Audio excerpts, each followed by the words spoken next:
Hello students, आज आप लोग देखेंगे कि एनर्जी के बारे में कि एनर्जी का क्या ट्रांसफॉर्मेशन हो सकता है, यानी ट्रांसफॉर्मेशन ऑफ एनर्जी और law of conservation of energy. ठीक है, ट्रांसफॉर्मेशन ऑफ एनर्जी और law of conservation of energy के बारे में आप लोग जानेंगे। देखिए, एक है आपके यहाँ transformation of energy. Transformation of energy. देखिए, जब कोई एनर्जी, जानते हैं एनर्जी के कई फॉर्म होते हैं। एनर्जी को के एक फॉर्म को दूसरे फॉर्म में कन्वर्ट होना ही ट्रांसफॉर्मेशन ऑफ एनर्जी कहते हैं। जब कोई एनर्जी, एक फॉर्म की एनर्जी किसी दूसरे फॉर्म की एनर्जी में चेंज होती है तो उसको ट्रांसफॉर्मेशन ऑफ एनर्जी कहते हैं।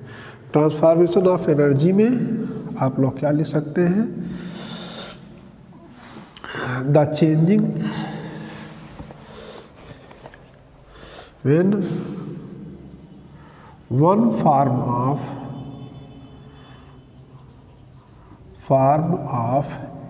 energy is changed into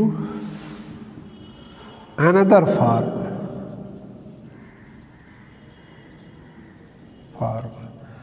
ठीक है, then it is called transformation of energy.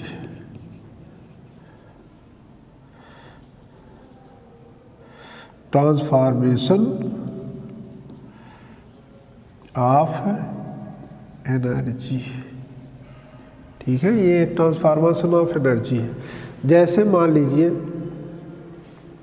कि हम लोग ये जानते हैं कि जहाँ पर थर्मल पावर प्लांट होता है, थर्मल पावर प्लांट में हम लोग कोल या पेट्रोलियम का इस्तेमाल करते हैं और वहाँ से इलेक्ट्रिसिटी का प्रोडक्शन करते हैं। तो थर्मल पावर प्लांट में कोल एंड पेट्रोलियम में प्रेजेंट एनर्जी को हम लोग इलेक्ट्रिक एनर्जी में कन्वर्ट करते हैं।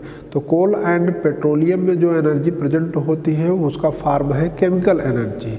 तो वहाँ थर्मल पावर प्लांट में केमिकल एनर्जी समझ लीजिए इलेक्ट्रिकल एनर्जी में कन्वर्ट होती है।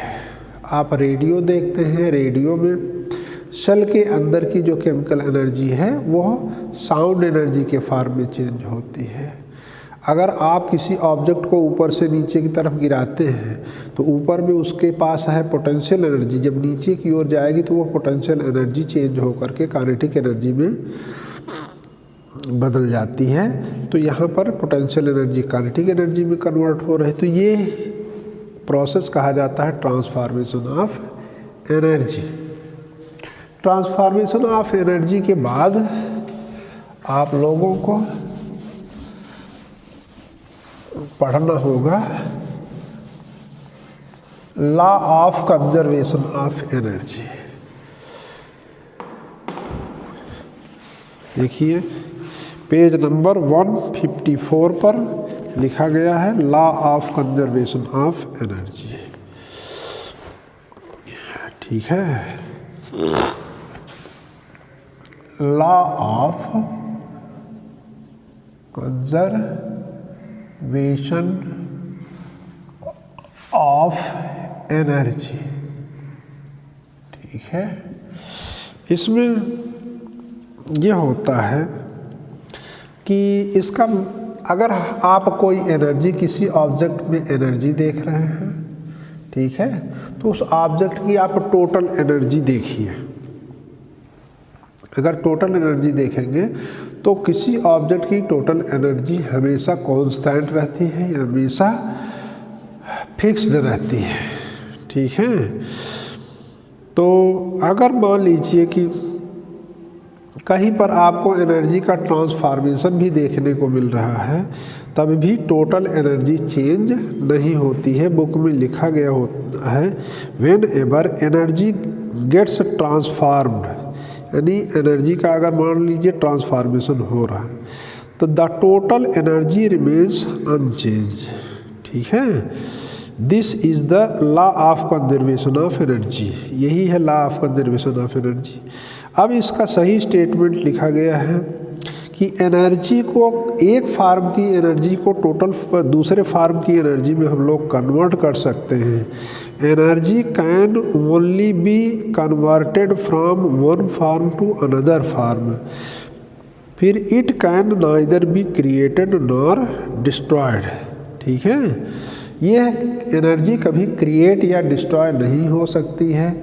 एक फार्म की एनर्जी को दूसरे फार्म की एनर्जी में आप कन्वर्ट कर सकते हैं, इसी को हम लोग कहते हैं law of conservation of energy.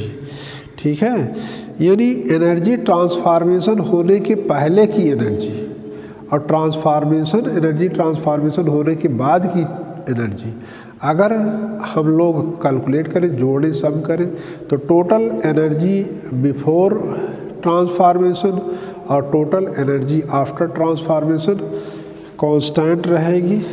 ठीक है, यही है।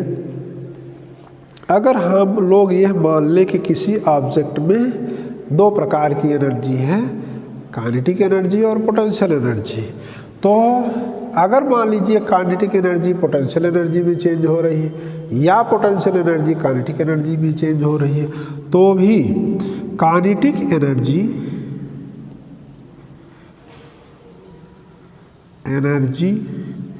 और पोटेंशियल एनर्जी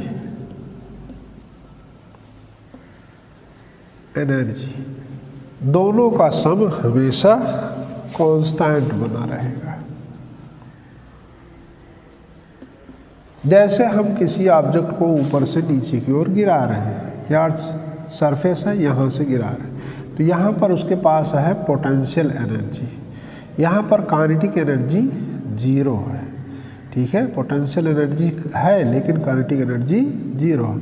जब ये गिरने लगेगी तो इसकी पोटेंशियल, क्योंकि देखिए जब गिरेगी तो इसका अर्थ यानी ग्राउंड सरफेस से इसकी हाइट कम होती जा रही है।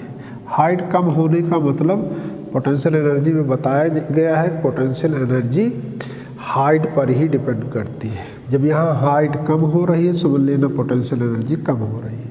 लेकिन धीरे धीरे देख रहे हैं इसकी वेलोसिटी तो बढ़ रही है, तो जानते हैं वेलोसिटी पर डिपेंड करती है काइनेटिक एनर्जी। अगर वेलोसिटी ज़्यादा होती है तो काइनेटिक एनर्जी ज़्यादा होती है।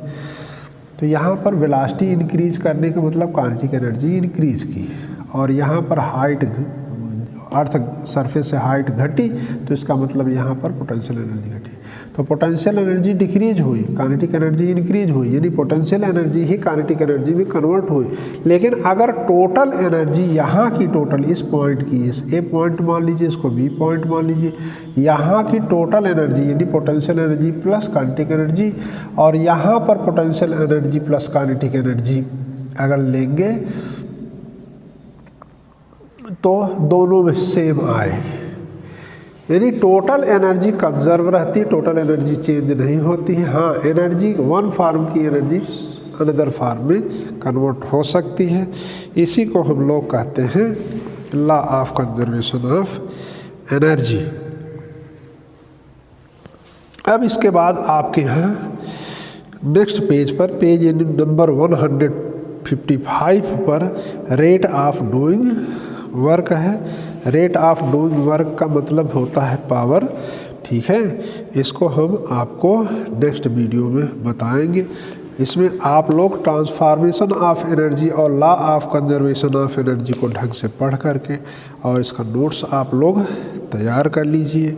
आप लोगों को इसमें दिखाया गया है।